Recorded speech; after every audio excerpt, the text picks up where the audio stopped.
Informativo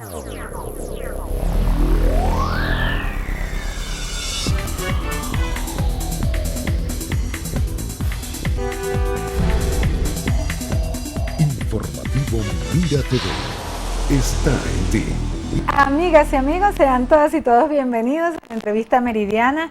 Hoy tenemos el orgullo de presentarles a un excelente profesional, un venezolano que está dedicado a salvar vidas, porque se trata del doctor Robert Herrera. Él es cardiólogo, especialista del Centro Médico Docente Los Altos, y agradecemos muchísimo que haya apartado unos momentos de su agenda para conversar con nosotros acerca de los mitos y realidades del infarto.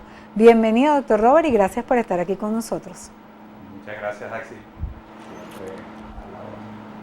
Bien, vamos precisamente a hablar, como les decíamos, acerca de los mitos y realidades de los infartos. Son muchas las interrogantes y quizás los criterios que no son precisamente muy acertados a la realidad con respecto a los infartos. Lo primero que vamos a conceptualizar, ¿qué es un infarto? Bueno, un infarto se presenta cuando ya hay un déficit en lo que es la demanda y oferta de oxígeno o nutrientes al músculo cardíaco. El músculo cardíaco no es más que una bombita que lo que hace es impulsar la sangre del corazón a todo el sistema cardiovascular. Y por supuesto esta bombita trabaja las 24 horas del día y los 365 días del año, por supuesto. Y a medida que va habiendo ciertas enfermedades que aceleran los procesos ateroscleróticos y la obstrucción a nivel de las arterias del corazón, va a afectar lo que es este proceso de oferta-demanda de oxígeno al mismo corazón o al mismo músculo cardíaco. Doctor, ¿un infarto puede dar de repente o siempre hay síntomas previos? Siempre va a haber síntomas previos, como dicen, siempre va a haber algo que alerta a la persona o al individuo a que puede estar ante una situación de un infarto. Uno es lo que llamamos nosotros la angina de pecho, que no es más que un dolor, como una sensación de opresión más que dolor. ¿Que la persona no puede respirar, algo así? ¿Será? ¿O no? Eso se llaman las anginas atípicas, que también se pueden presentar, que mucha gente lo refiere más como disnea o dificultad para respirar. Pero el típico dolor anginoso es aquel que da como sensación de dolor, de opresión a nivel del centro del pecho, que puede estar irradiado o no a brazos, ya sea ambos brazos, predominantemente el brazo izquierdo, cuello, mandíbula e incluso a la espalda. Eso tiene un periodo de duración que puede estar entre 3 a 5 minutos, y cuando excede estos periodos de duración, por supuesto, ya entran otras implicaciones que pueden ser anginas prolongadas o incluso llegar a infarto. ¿Cómo se hace este diagnóstico? ¿Cuáles son los exámenes necesarios para saber si una persona está en riesgo, ¿no? Porque se supone que si ya tiene el infarto, bueno, obviamente ya lo tiene.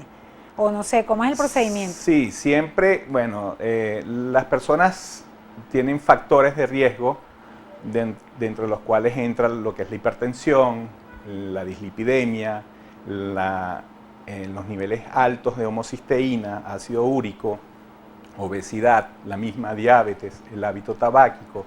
Todos estos factores de riesgo van a incidir en la probabilidad de que al individuo, al paciente, pueda tener o no una angina o un infarto. Hay muchos métodos que podemos utilizar nosotros los cardiólogos para lo que es la determinación de si puede o no estar ante o presente un infarto.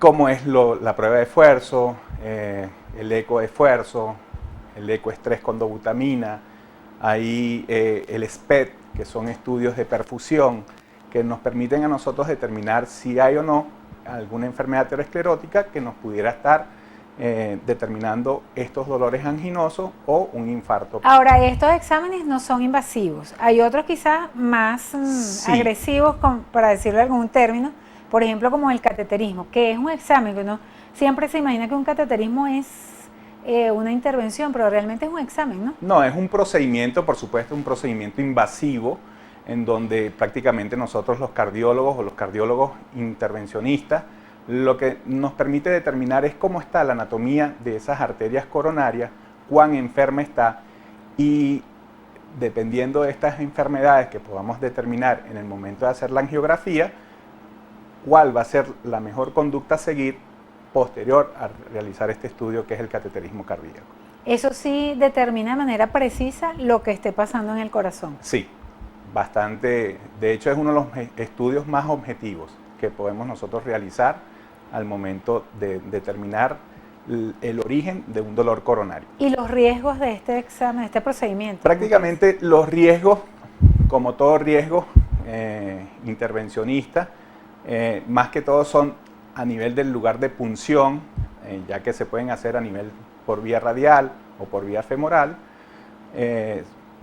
Pueden ir desde disección de la arteria radial, cuando se hacen procedimientos radiales, pueden ir con hematoma, fístula, pseudoaneurisma, sangrados retroperitoneales, al momento de hacerlos por arteria femoral, pero son riesgos bastante mínimos, que representan hasta un 0.003% de las complicaciones del cateterismo. ¿Los infartos avisan? ¿Eso es un mito o es una realidad? Es una realidad, siempre avisan, siempre dicen, siempre hay un precedente ante un infarto. Siempre hubo algún síntoma que a lo mejor el paciente pasó por alto o pasó por desapercibido, en vista de que hay esa recuperación inmediata de los síntomas. En la próxima parte, doctor, nos gustaría conocer o aclarar el punto en cuanto a que señalan que las personas mayores pueden ser más propensas o que los niños no tienen problemas o no deberían tener problemas de infarto. La respuesta de nuestro invitado en la próxima parte de este espacio. Sigan con nosotros.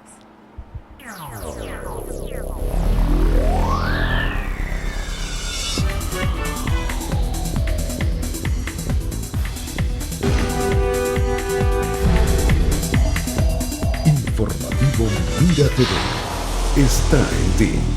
Robert Herrera es nuestro invitado del día de hoy. Él es cardiólogo, especialista del Centro Médico Docente Los Altos, y está con nosotros para despejar todas esas dudas que se han convertido en mitos y otras realidades acerca del infarto. Quedamos pendientes para conversar con él acerca de si la edad es un condicionante para el infarto, si son más propensas las personas mayores o los niños están exentos de sufrir un infarto. Cuéntenos, doctor.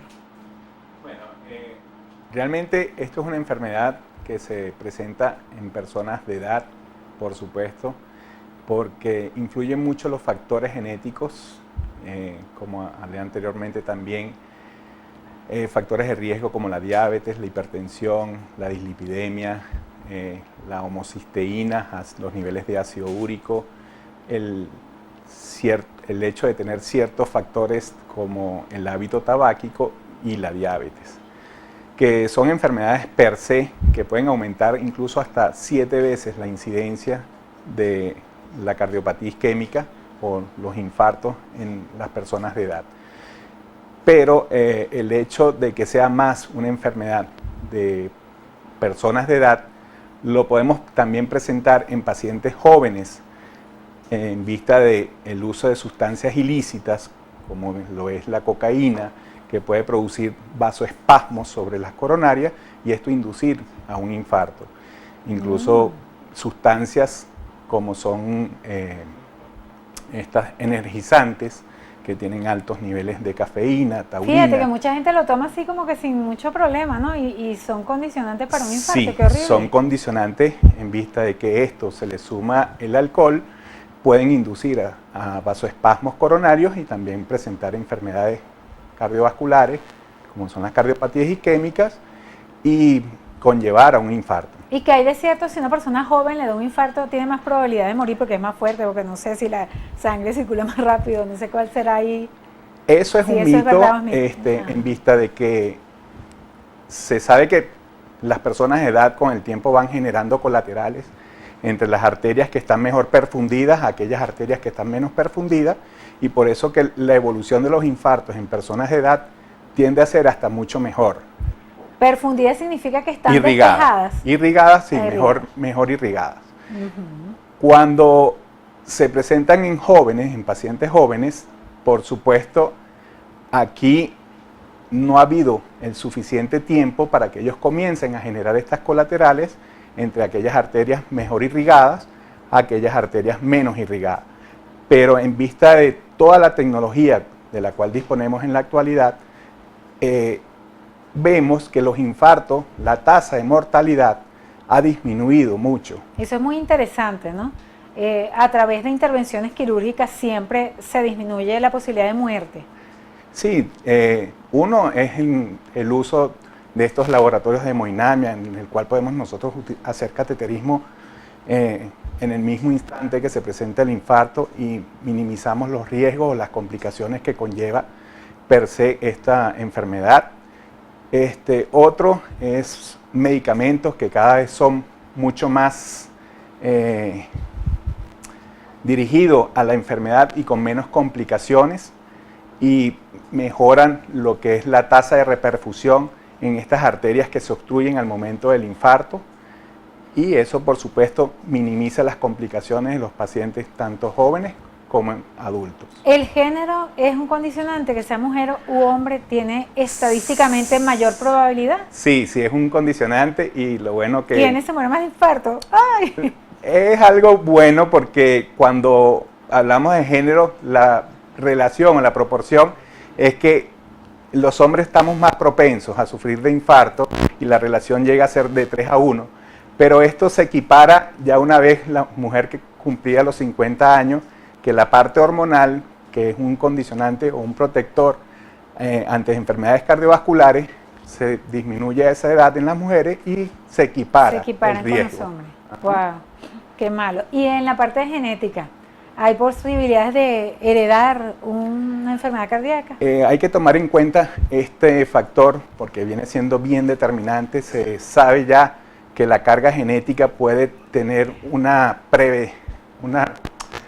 prevalencia cerca de un 20 a un 30% en la enfermedad cardiovascular.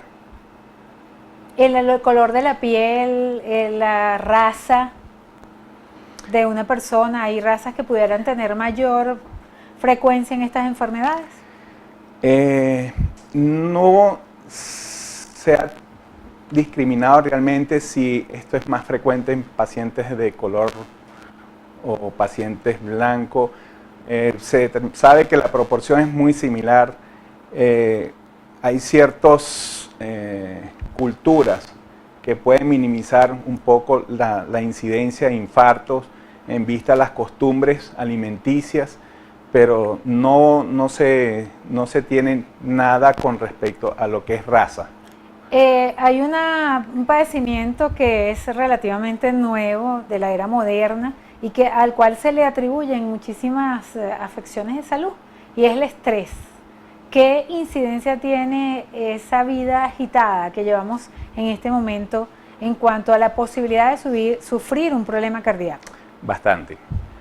Yo creo que ahorita el estrés viene siendo uno de los factores más determinantes para este tipo de enfermedad, en vista que cuando nosotros estamos bajo una situación de estrés, ¿verdad? La carga hormonal o la liberación de sustancias vasoconstrictoras es bastante grande, sobre todo los niveles de catecolamina, noradrenalina, dopamina, norepinefrina, y eso condiciona por supuesto sobre el sistema cardiovascular, vasoconstricción, y por ende tiende a hacer un mayor esfuerzo al corazón y nos lleva más a padecer de estas enfermedades. ¿Qué medidas puede tomar una persona que tenga pues las características y los condicionantes para ser víctima de un infarto? ¿Qué medidas de calidad de vida pueden tomarse para evitar llegar a ese punto que en muchos casos puede ser mortal? Lo que siempre se recomienda es modificar en lo más posible todos aquellos factores de riesgo que nos pueden conllevar a presentar esta enfermedad. Aumentar la actividad física, realizar ejercicios aeróbicos, por supuesto un buen balance en nuestro estado nutricional, disminuir la ingesta de sal, tratar de limitar un poco las situaciones de estrés, creo que son factores y control de cada una de las enfermedades que pueden conllevar también a esta enfermedad, como es la hipertensión, la diabetes, mejorar nuestros niveles de colesterol, y los sentimientos, triglicéridos. doctor, las personas sí se pueden morir de amor. Siempre. Que está vinculado al corazón. Siempre, siempre eso afecta muchísimo. Bueno, doctor, muchísimas gracias de verdad por esta interesantísima conversación. Esperamos que vuelva a este espacio. Estamos a su disposición para tocar temas que estamos seguros que a nuestro público le interesa muchísimo. Muchísimas gracias, doctor Robert. Gracias a usted, muy amable de su parte y nuevamente, bueno, muy agradecido con ustedes por esta invitación. Y a ustedes, nuestros queridísimos televidentes, gracias por permitirnos una vez más entrar a sus hogares a través de la pantalla de Mira TV. Lourdes Navas en la producción y quien tuvo el inmenso placer de conversar con ustedes de Daisy Oropesa, nos despedimos deseándoles una excelente tarde. Para el cierre de esta emisión con ustedes, nuestra compañera Maris Luz.